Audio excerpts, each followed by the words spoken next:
Welcome to SikhCast, brought to you by Sikh Research Institute, illuminating every path.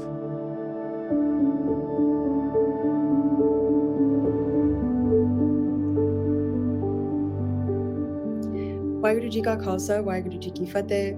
Thank you for joining us for another discussion on Sabad Hajare Patshahi Dasmi. This is the 6th podcast episode in a series of 11, and I hope you've been following along with us.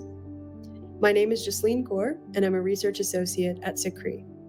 I'm joined today by Harinder Singh, co-founder of the Sikh Research Institute and innovation director. Guru Fateh Harinder Singh, how are you? Warji Khalsa, Warji Ki Fateh to you and all the listeners. I'm well and hope you're doing the same. Yeah, I'm excited to get started today. As always, before we get into the conversation, I will play Harinder Singh's recitation. Harinder Singh is a research associate in Gurbani linguistics, and there's a little note about the pronunciation. The pronunciation follows the most simple and non-discretionary pattern meant for the masses, so it's pronounced the way it's inscribed. Let's take a listen. Waheguru ji ਕਾ ਖਾਲਸਾ ਵਾਹਿਗੁਰੂ ਜੀ ਕੀ ਫਤਿਹ ਕਲਿਆਣ ਪਾਤਿਸਾਹੀ ਦਸਵੀਂ ਬਿਨ ਕਰਤਾਰਿ ਨਾ ਕਿਰਤਮ ਮਾਨੋ ਆਦਿ ਅਜੂਨ ਅਜੈ ਅਬਿਨਾਸੀ ਤਿਹ ਪਰਮੇਸ਼ੁਰ ਜਾਨੋ ਰਹਾਉ ਕਹਾ ਭਇਓ ਜੋ ਆਨ ਜਗਤ ਮੈਂ ਦਸ ਕੁ ਅਸੁਰ ਹਰ ਕਾਏ ਅਧਿਕ ਪ੍ਰਪੰਚ ਦਿਖਾਏ ਸਭਨ ਕਹਾ ਆਪ ਹੀ ਬ੍ਰਹਮ ਕਹਾਏ ਪੰਜਨ ਘੜਨ ਸਮਰੱਥ ਸਦਾ ਪ੍ਰਭ ਸੋ ਕਿਮ ਜਾਤਿ ਗਿਨਾਇਓ ਤਾਤੇ ਸਰਬ ਕਾਲ ਕੇ ਆਸਿਕੋ ਕਾਹੇ ਬਚਾਏ ਨ ਆਇਓ ਕੈਸੇ ਤੋਹੇ ਤਾਰ ਹੈ ਸੁਨ ਜੜ ਆਪ ਡੁੱਬਿਓ ਭਵ ਸਾਗਰ ਛੁਟਿਓ ਕਾਲ ਫਾਂਸ ਤੇ ਤਬ ਹੀ ਗਹੋ ਸਰਨ ਜਗਤਾਗੁਰ ਵਾਹਿਗੁਰੂ ਜੀ ਕਾ ਖਾਲਸਾ ਵਾਹਿਗੁਰੂ ਜੀ ਕੀ ਫਤਿਹ Now that we've heard Harinder Singh's recitation, I'll read the English translation and we'll get into the conversation. Kalyan Sovereign 10. Do not accept anyone else created as the creator. Consider the first, the unborn, the unconquerable, and the imperishable as the supreme ruler. Pause, reflect. So what if many came as incarnations in this world? So what if Had, Vishnu, Krishna killed 10 or so demons? Proclaimed himself to be Brahm creator after showing many plays. The divine is ever capable of destroying and carving. How can that one be shown and measured? This is why no one can save themselves from the strike of the sword of all death. O ignorant, listen. How can the one who is drowned in the world ocean ferry you across? When you take refuge in world source, only then will you be free from the noose of death. So, Harinder Singh, I wanted to begin this conversation by asking you a bit about the title and sort of the context. So this composition you've titled Creator Ruler and asks the question, what is the ruler? So I was wondering if you could speak a bit about that. How do you understand this particular composition? What paradigms is the Guru addressing? And importantly, what is the context? What is the significance of Kalyan as a musical mode? Because this is also a new musical mode in our series of conversations. Yes. So Kalyan, this word is used a lot today. It's a very common word, and I'm always interested in what people can understand this to be. In fact, it's a name among Sikhs as well. So generally, when this word is being used, it's something joyous is being presented. whether it is wealth, whether it is nobility, maybe even a welfare of some kind. So you feel that you've made it essentially. You have achieved. So the mood or the rus, the sentiment, the aesthetics of Rag Kalyan have to do with this idea of goodness, this idea of what we generally religiously call being blessed. Now, in the context of Sikhi, this probably is not just limited to that some sort of illusion of the reality is being getting clearer to us, that illusion of Maya is getting out. But in the context of this series, Sabad Hajare Patshahi Dasmi, it is about the union is about to happen, right? In that idea of separation is going to be ended. So this is the goodness in this particular sort of a sentiment. Now, about the putting the title of creator ruler here. Well, because in the Rahao line, the word Parmeswar came, and that's the context here. It's a very, very common word. It is currently used a lot in not just Hindu traditions of South Asia, but many other traditions, including by Sikhs. We really need to understand what is this Parmeshwar. As it came here, it's written Parmeswar. The word is Param Ishvara. In Hindu tradition, that refers to Shiva, who generally is a destroyer. But Param part, we need to understand very well. Param can mean any number of things. It means the supreme, the utmost, the best, the highest. And Ishwar is the ruler, owner, or the chief. So for Shiva's followers, he is the Parameshwar, which means, because the context is Shiva's, but it gets applied to Vaishnavites, which are the Hindu traditions of Hari as well. So Parmeshwar essentially is the ultimate and the highest reality who is eternally ruling everything. For Shaivites, Shiva is understood as being not just a destroyer then, but also the creator, perseverer, and the destroyer, because he's the ruler of the world. So whenever the term Parmeshwar is invoked, it is not as we have reduced it to spiritual elements only. Ishwar actually, Isha, Ishwar, Parameshwar is the one who is the ruler, the ultimate ruler of the world. Now, in that sense, if you look at it now, you will be able to see that the creator is being presented as the ultimate ruler, not a particular mythological understanding of who is a creator for either the world or for the certain group of people. Yeah, that's really helpful. And it kind of brings me into my next question, which is about the first two lines, because that's where we're asked to reflect. So the Guru says, do not accept anyone else created as the creator. Consider the first, the unborn, the unconquerable, and the imperishable as a supreme ruler. And I think I'm understanding now, like what the Guru is doing here. But it feels like kind of an urgent paradigm shift, because I know that later on we get into kind of being addressed as ignorant. There's like a little bit more urgency in this one than I think in the last one.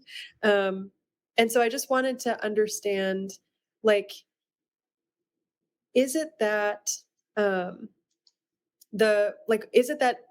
first, the unborn, the unconquerable, these are all kind of getting at not just the ruler who is supreme, but also like there is like an element of like battle that is invoked later on. And I wanted to ask, because like unconquerable feels very much tied to like the next line that talks about these kinds of like battles and sort of struggles that people might be that might be popularly understood by people. So I wanted to understand unconquerable. And also imperishable I see as like part of that kind of thing, because people get defeated, maybe people lose, and maybe people come and go. But like, what is it about being unconquerable and imperishable that makes IkOankar different? I know the answers, but I wanted to ask you about those implications. Well, I don't know if I have all the answers, but Yeah. I can get into some of the words. Sure. So in the Rahao line itself, the first one ends with mano, and the second one ends with jano.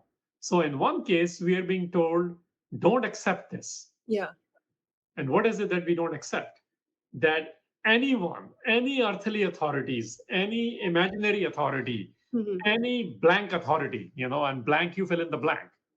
Do not think that that person is the creator. So that's a very direct uh, indication to all of us. Because in the previous Shabas, if you remember, the first three were really internally focused. Fourth one is talking to the divine. This one is talking to all of us. If you're interested in Guru Gobind Singh's paradigm, he's saying, to me, the ultimate creator, you cannot call anyone else a creator except the one he calls the creator. So the Kartar is creator and Kirtam is the one who are being created. He's like, do not consider anyone who's being created on this earth as the creator. So that's very clear, right? And then the Guru Gobind Singh Maharaj goes into explaining what that is. And he gives some qualities of his. The one who was from the beginning, the one who has never taken any shot, born on this, which means not in the cycle of life and death, which means no gender is associated with all the things which we do. Unconquerable is pretty simple. Nobody can defeat this anytime, anywhere. And this one is not going anywhere. That's imperishable. And if you understand these qualities, you will call that creator who is the primary one, who's never born, who's not conquerable, who's not perishable, as the supreme ruler, as the permissor, jano, which means consider it, realize it, acknowledge it. Because what have we done? On the earthly authorities and various religious systems, we have made someone else to be the supreme ruler. In fact, the phrase is used quite often, historically, not just in the Indic world, the global world. So many people have declared themselves to be the Parmeshwars, supreme rulers. And Guru Gobind Singh Maharaj is telling us that only the creator is the supreme ruler. Yeah, and I think similarly to what we've discussed in previous podcast episodes, I think that connection to like this isn't just being addressed to like particular people in a particular context and time.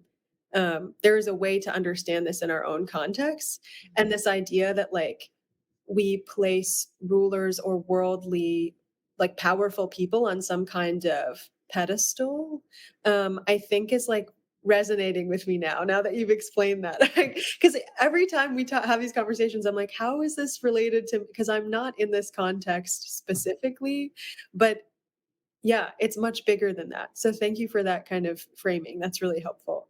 No problem. And the next lines will actually show us that we are all witnessing some drama. Yes, and that's great because I'm going to ask you about that line. So Guru Gobind Singh says, so what if many came as incarnations in this world?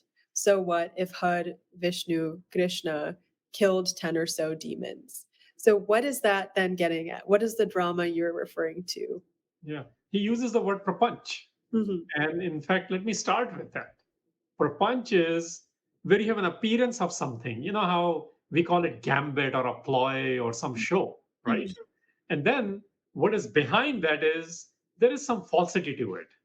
There is some illusion, intrigue, or duplicity or deceitfulness, but it's an artfulness as well. That's why it makes it a good drama, and that's why we binge watch things on Netflix and Amazon Prime these days, because they create these things, this prapanch, which is we see ourselves in it, but we see much more in it, and that's the prapanch. And when Guru Gobind Singh Maharaj is referring to this, and he says that, first of all, that Parmeshwar in this case is not just Shiva. It's like I use Shiva's example to explain because they are the ones who originally used it the most of the time for Shiva.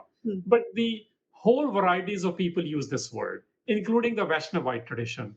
And this particular line is in the context of Krishna. Krishna is an incarnation of Vishnu, whose word used for that is also Hari. So the one Hari, when it's being used by Guru Gobind Singh Maharaj, it is not as we use it Hari in Guru Granth Sahib most of the time, which is referring to the ultimate creator. It actually is referring to the incarnation because it says the one who killed 10 or so demons. So what we need to understand in this line is the popular reference is, you've heard that phrase, right? There are 330 million incarnations in Hinduism. It's actually referring to that here. Kaha payo soan jagat mein. So what if so many incarnations of Vishnu. The several texts mentions incarnations of Shiva as well. But in Hindu tradition, they say there are 33 kinds of incarnation, which are then extrapolated into 330 million incarnations. So kahapayoso an jagat mein is referring to that. So what if many have come, and out of that many, one of the incarnation is being mentioned, and that one killed 10 or so demons, because Krishna's story is popular. Depending on which text you go by, some say 10, some say 13, some say 17, 19. And that's why Guru Gobind Singh is referencing what average person knows. 10 or so demons killed by the Har, who is the Vishnu incarnation, and you name them Krishna in this particular one. So essentially it's saying is this, they all create particular kind of pretense or a drama on this earth. And they convince many on this earth. And then they say they are the ones who are the Brahms. So they self-proclaim himself, in this case, the Hari, Vishnu, or the Krishna, as the Brahm. And in the eyes of everyday people, that works because we are fascinated by these things, right? I give Star Trek examples. I'll bring it there. People also like Darth Vader because there is a prapanch around him, And this similarly, I'm not saying Krishna is Darth Vader. What I'm saying is we all have our own dramas. Every culture, every religion, every mythology, in some world civilization likes this drama. We have our own versions of this in the era of, these things on televisions and Netflixes, as I mentioned earlier. And when we watch them, we start identifying with a particular hero. And what Guru Gobind Singh Sahib is saying, they are all basically incarnations. They all eventually left here. Yes, they killed certain amount of people, but that doesn't mean they have become God. That doesn't mean they have become creator or the Brahm. The idea of Brahm is the ultimate creator, and the Brahm is invoked because earlier Kartar was invoked. So do not confuse the self-proclamations of Brahm as creators as the ultimate creator. That's what's being referenced here. Yeah, that's really helpful. And I think, you said Netflix shows. I'm like, I thought you were going to say something about politics, but because it's also in real life too. And I think that's helping me kind of understand things in my context as well. And, the way that like powerful people put on these kinds of plays and become something like God men. So that's really helpful. I'm not going to say any names, but I think we know. Well, and it's not just the names we think. Everyone has those ideas of those people, right? Yeah. Because what is really relatable here is, like you said, it's in politics as well. It's not just in the religious arena, because it is a drama which is filled with fascinations and power plays. Yeah. But the most important part here, which we shouldn't lose fact of, is what Guru Sahib is saying is that, look, these may be extraordinary people. In fact, I think I wrote something about extraordinary human beings, mythological heroes or sheroes, but no way you can start calling them the supreme rulers or creator. They may behave like that, but listen to me. And I'm saying this to me, that I must listen to this statement of Guru Gobind Singh Maharaj instead of keep discussing what happened in the house of cards or in the US presidential politics or in the global, whatever your sort of ecosystem is these days. Yeah. Don't get caught up in just in that ecosystem's description or particular facts or particular victories, but don't accept them as the ultimate reality, the ultimate creator, and the ultimate supreme being. Yeah. Yeah, I understand. I think I understand those things. It's not just that they're being pointed out as like showing plays, but also that they are part of this play in some way. And I think that's important to remember as we kind of go through our own context. But yeah, thanks. I think I did want to ask you about like a word choice question. So in the line where you've translated as "the divine is ever capable of destroying and carving, how can that one be shown and measured?"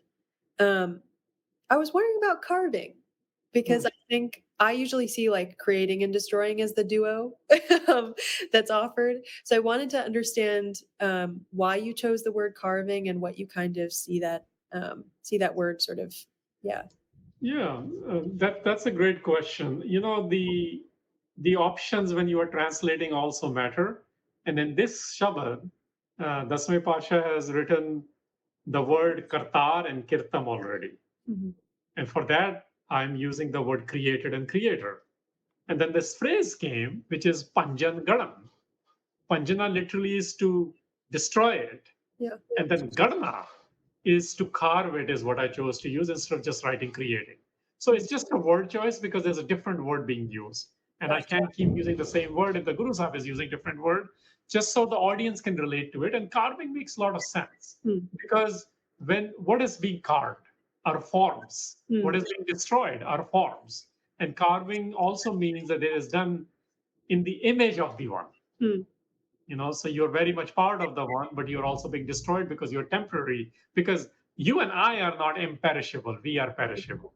So what is carved gets destroyed. That was the reason to do that. Got it. Okay. Yeah, that's really helpful. Yeah, it's even, I mean, we asked that question on the Guru Gobind Singh project a lot. It's like, why are we using the same word in English if the Guru clearly chose a different word? I think that's a thing that we're cognizant of. So I'm glad to like know the sort of insights behind that choice. So I'd like to ask you about the next two lines, where the Guru says, "This is why no one can save themselves from the strike of the sword of all death." Tell me a bit about like the word choice there. Tell me a bit about all death. What is that referring to? Why did you not just write death? Sure. And this one was a little bit troublesome initially for me. And then uh, I sort of looked into the higher framing for myself. How is this word utilized within the larger context of the Banis of Guru Gobind Singh Maharaj and the ones which are attributed to him, but also Guru Granth Sahib. Because this idea of Sarab Kal, Sarab Kal word also comes, Sarab Kal word also comes, and it's used in two contexts, honestly, because it can mean all time as well, and not just all death. Just like we are used to the word, Akal Purukh. Akal there means time or death, or beyond time and beyond death in that context. So here, it was really the context which told me this, because look at the lines before what's being described. This is why context really matters. Sarab just means all. Kal I chose to work with death because that's what's being described in these lines previously. And in the Rahao line, Guru Gobind Singh Maharaj invokes that don't consider anyone else to be the creator. Anything which has been created cannot be the creator. And then it got into who killed how many demons, all these incarnations of Hari, Krishna, or Vishnu's, right? It talked about, so what if they came in this world and were able to show this drama? So there is a lot of talk about killing of demons, killing of Rakshas in the context of the Indian mythology. And in that context, in this Shabad, Kal made a lot of sense to be used as a death. And Sarab Kal means all death. And I capitalize that because it is not referring to a particular gods or goddesses or mythological character who may be also identified as being Sarab Kal, because that does exist in Indian mythologies, as we've been talking about other words. So in order to not have that confusion that who is this referring to, this is referring to the creator who is also not the one who just carves, but also the one who destroys. And the destruction part is Sarab Kal. It is also under the command of the same one.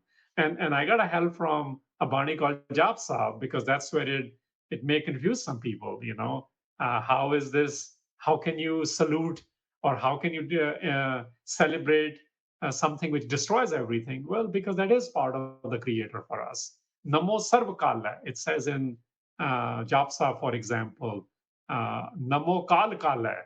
So this idea is built into the Sikh conception of divinity of IkOankar.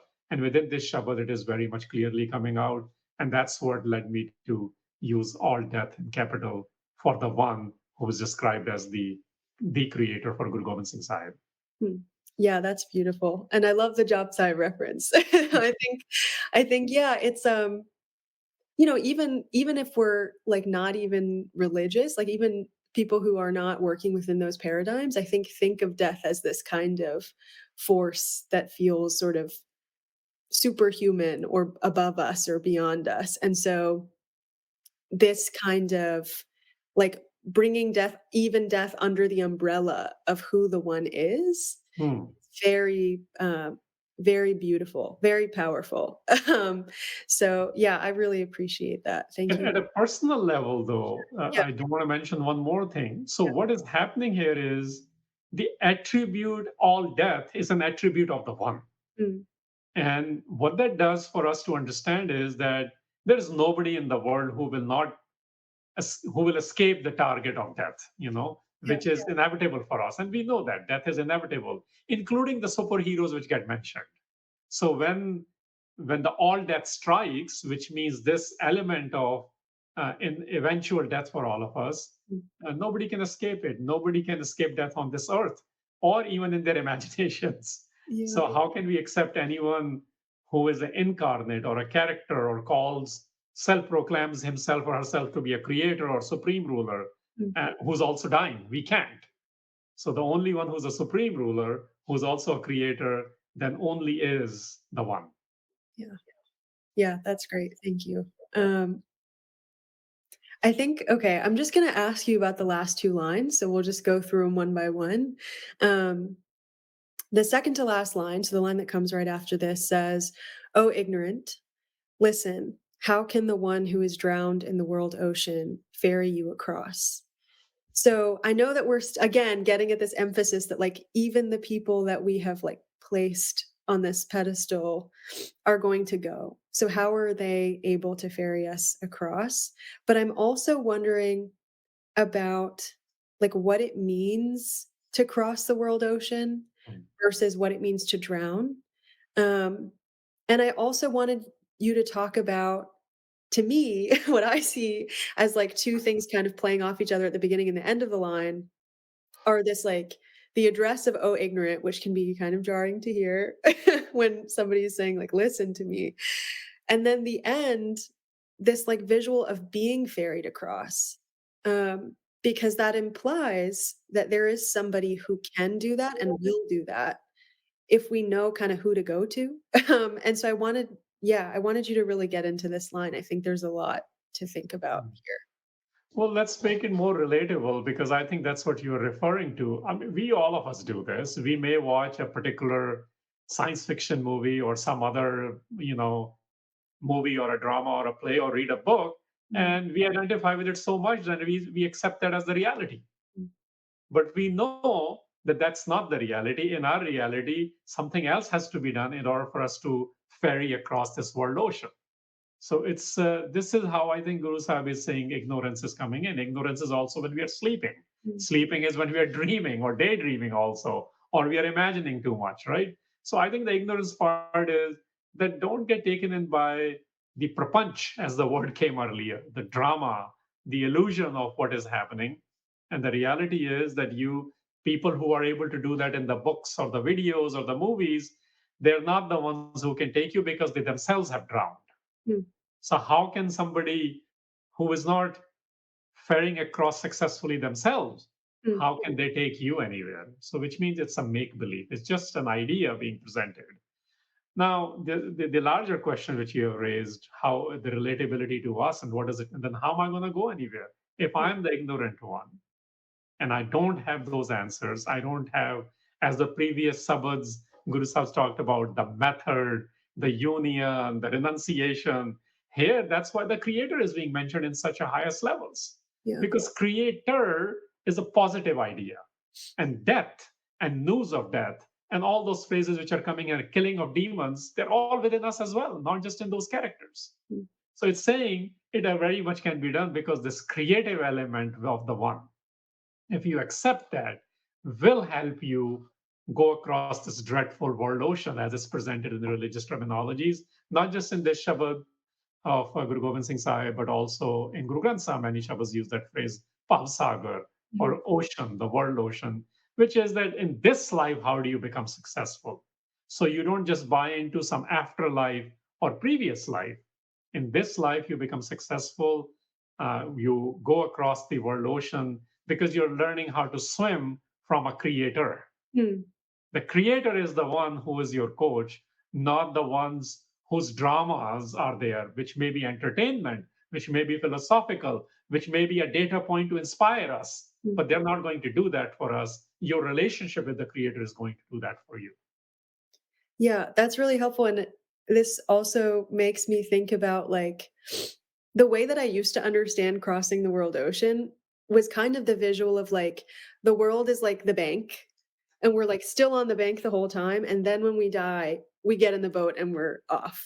But really, it's like we're already on the water. So like we're already on the way somewhere. It's just like what will get us across now. So that's a really helpful framing because I think it gets again at this idea that like the things you do now matter and not in the way of somebody is chalking up everything as like a point system and then you're told whether or not you can get on the boat. It's like you're already here. So what are you going to do to keep swimming? Or I guess keep rowing. Mixed metaphors. But yeah, that's really helpful. Thank you. Okay, so then the last line. But let me add one more thing to it, because that prompted me to think about something else. Sure. You know, this idea about that you're going to, I actually want to invoke the actual line.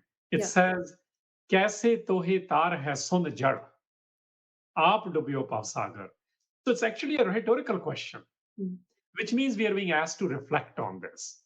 That how are we accepting this in our minds when we actually know this is not the case? Mm. So it's not being told, it's actually being, how come you are doing this? How come you're accepting someone as your coach for swimming across this world, the one who is not able to swim across himself or herself? Mm. So I think it's important because jad part, that ignorant part, is that. Mm. Which means we actually have an element within us which knows this is not the case. Yeah. And we are being reminded by the Guru, you know that's not the case. Yes. No, that's helpful. Thank you. Okay. Yes. So then the last line does offer hope, even as we're still sort of stuck on being called ignorant, but that's just our human our human tendencies when somebody kind of calls us out a little. So the last line says, when you take refuge in world source, only then will you be free from the noose of death. So what is world source? Because this is an invocation I have not seen before. And I'm wondering what it's doing in relation to the like larger message of this composition where we have so many kind of characters being invoked or alluded to. So yeah, I'm wondering about world source. That's a great ask, Jasleen. Look, Jagat part, the word is Jagtagar. And Jagat is the world, the creation. And we generally stick to the world because we're used to world. We can touch, feel, and understand the world a little bit. And Jagtagar, the agar is from the beginning, from the endless beginning, the origin of it, the origin of whatever, the whole idea, which we now call eternity. So this is the source of the world. And this is very, very powerful usage of the phrase by Guru Gobind Singh Sahib, because what it does is it's telling us that whatever you're worried about in this world, it's been taken care by the creator. So this is another attribute of the creator, Jagtagar, from the very beginning to the eternity, for all times, the origin of things, the source of things, which means the origin, the source is not the people who are mentioned, whether they're mythological characters or not. They are just examples you and I are used to. They are the stories we are caught up in. And we are trying to debate whether a particular element of that story is accurate or not, historical or not. That debate is being transcended by Guru Gobind Singh Sahib when he says, our refuge, when we take sanctuary in Jagtagar, Jagtagar who's the creator, the creator who's also all death. Those are the same phrases, two phrases of extremities, you can say, even coming into this particular Shabad. So that is very much not a little hope. It is the hope for all times. It's a hope for all eras. It's hope for all people, with various sort of understandings of how this world may operate. And we are being asked to look at, there is a source of this world. People may call them and may confuse them with particular earthly realities or imaginative realities, but the ultimate reality from the day one has been Jagtagar, which is an element of the Creator. Yeah, that's great. Thank you. I think, for me, like having this conversation, listening to you speak a little bit more about this, this Sabad in detail, I know that I'm going to like leave this conversation thinking about that word and also about all death, because it's hard not to. It's but yeah, for me, part of what resonates throughout these compositions is those different invocations of divine attributes or divine names or qualities, and what they're doing in conversation with my context. And so I was going to ask you, sort of as a closing, and maybe you can weave this into sort of what you want people to take from this composition, is there a particular thing that stuck with you when you were working on this Sabad, or like something that you want people to kind of come away from this one with? Well, this one is Kalyan. And if we listen to the rendition of this by Pai Balbir Singh, everyone wants to be happy at the end of the day, regardless of all the noises which may be bothering us, right? Yeah. Regardless of all the debates we might be caught up in.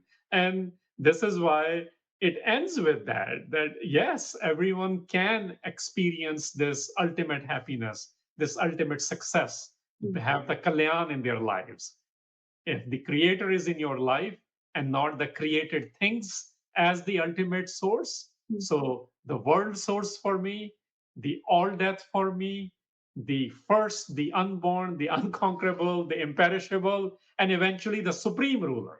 Yeah. And I think this is very much the biggest idea here, that there is hope for everyone, there is happiness available to everyone, but who are you accepting as the supreme ruler? And this is very, very important, because the politics of the rule we didn't get into, because the Shabad is not into, but the Shabad is alluding to it when it says certain people become the rulers in certain areas or certain eras.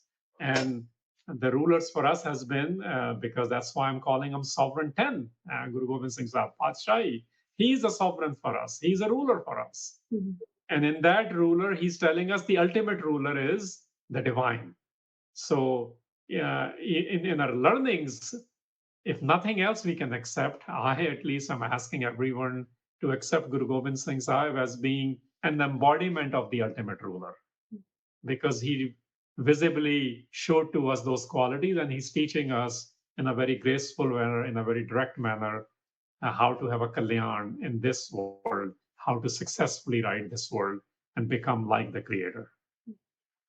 That's great. Thank you so much. I always find these conversations very inspirational. I really hope that people who've been listening are also feeling inspired, and sort of empowered to kind of interact with these things on a personal level. So thank you. And that would be the way to end our separation, isn't it? Which is a Hijr again. And because unless there is that connection with the Creator, with the Supreme Ruler, the separation continues, because we are getting unionized or connecting with other personalities. So this is why this is part of Sabad Hajare. And if you want to end your separation, here is another way Guru Sahib is telling us to accept Creator as the Supreme Ruler. One more thing before we go, just so that our listeners know, is that the next podcast will be on Sabad 6. So I do hope you join us next time. As always, questions, comments, send them to jasleen.kaur@sikhri.org. And thank you, Harinder Singh, as always. Thank you, Jasleen, for weaving in great questions and posing specificities on particular words as well. I like that. I'm glad to hear it. Looking forward to the next one. Waheguru Ji Ka Khalsa, Waheguru Ji Ki Fateh.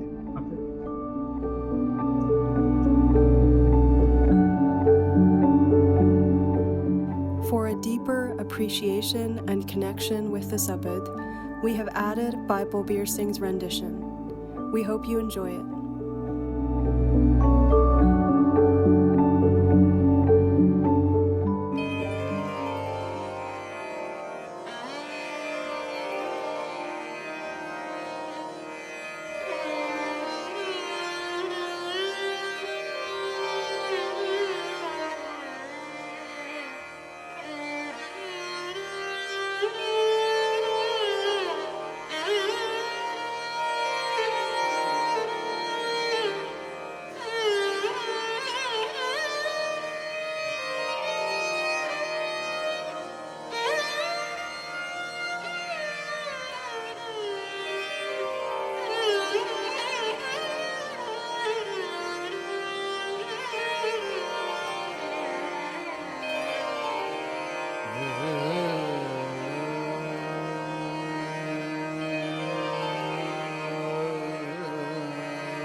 ਰਾਗ ਕਲਿਆਣ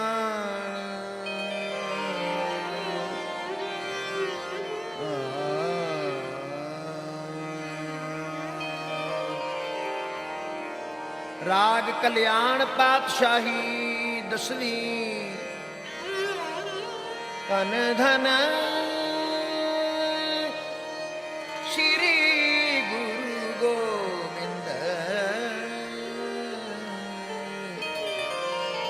ਸਿੰਘ ਸਾਹਿਬ ਜੀ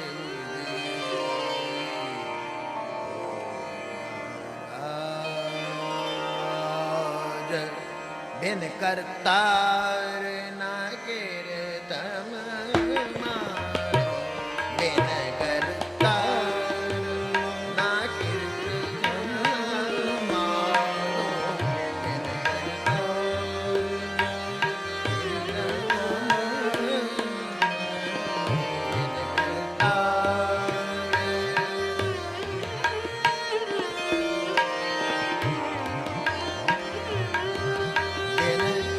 ਕਰਤਾਰ ਨਾ ਕੀਰਤਨ ਮਾਨੋ ਬਿਨ ਕਰਤਾ ਬਿਨ ਕਰਤਾਰ ਨਾ ਕੀਰਤਨ ਮਾਨੋ ਬਿਨ ਕਰਤਾ ਨਾ ਕੀਰਤਨ ਮਾਨੋ ਬਿਨ ਕਰਤਾ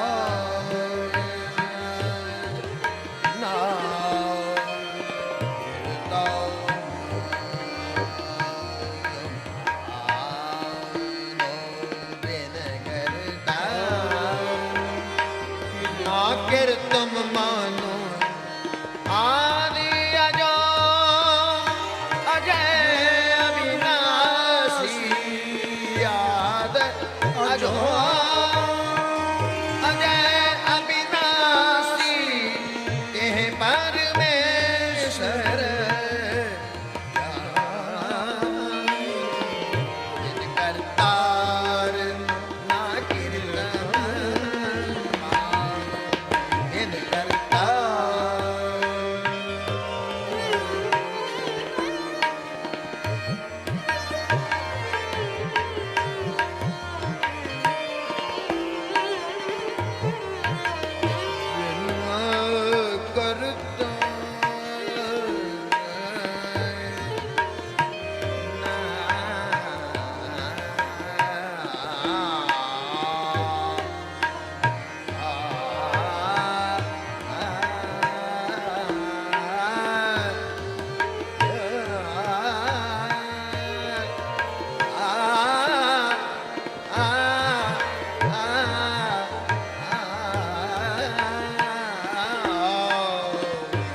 ਕਰਤਾ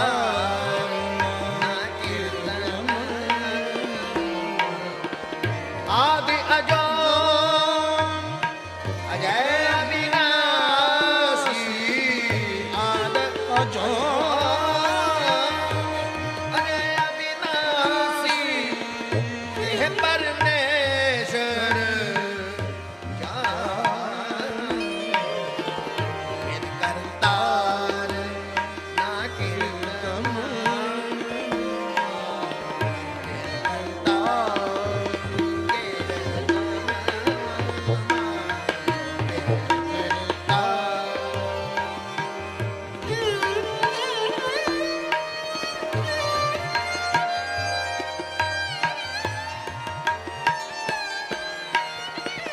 वहाँ भयो जो आन जगत में दसक असुर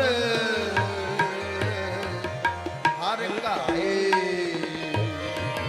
अधिक प्रपंच दिखाए सबन कहे आपे ब्रह्म कहाए बिन करता ना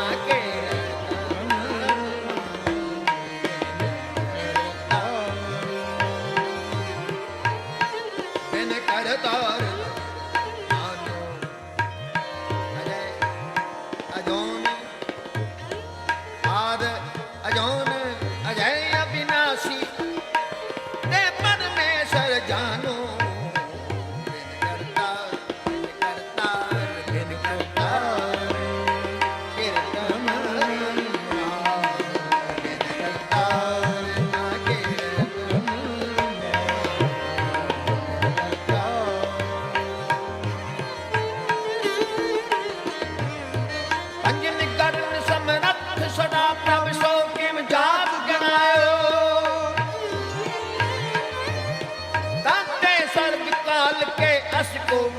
ਪਚਾਏ ਨਾ ਆਇਓ ਆਇਓ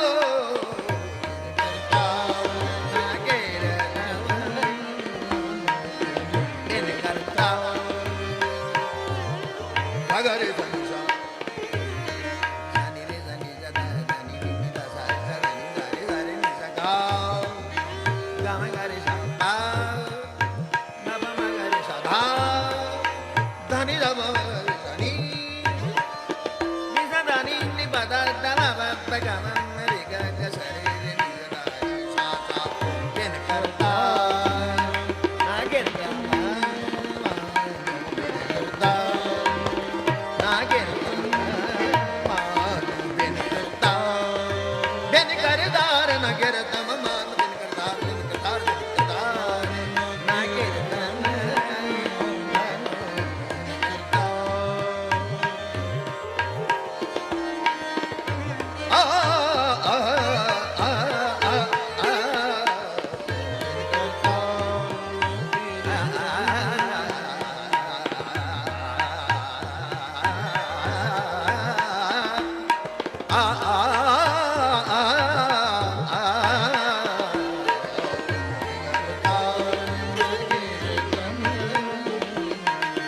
कैसे तो है तार है सुन जड़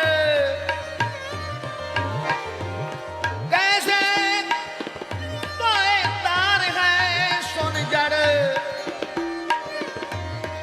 आप डुब्यो भव सागर छुट हो काल फासते तब ही कहो शर्म जग तक छुट हो काल फास तब ही छुट हो काल फासते तब ही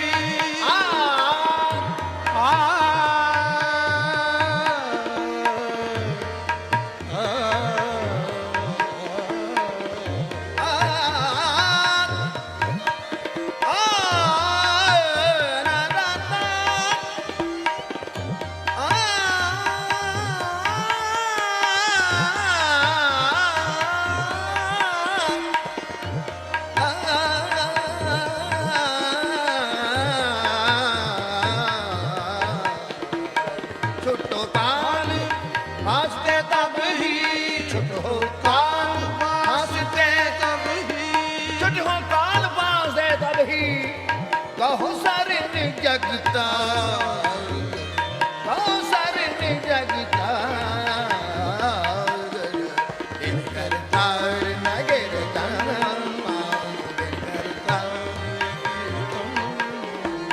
आदि अजोनि अजय अविनाशी आदि अजोनि अजय अविनाशी ते परमेश्वर जान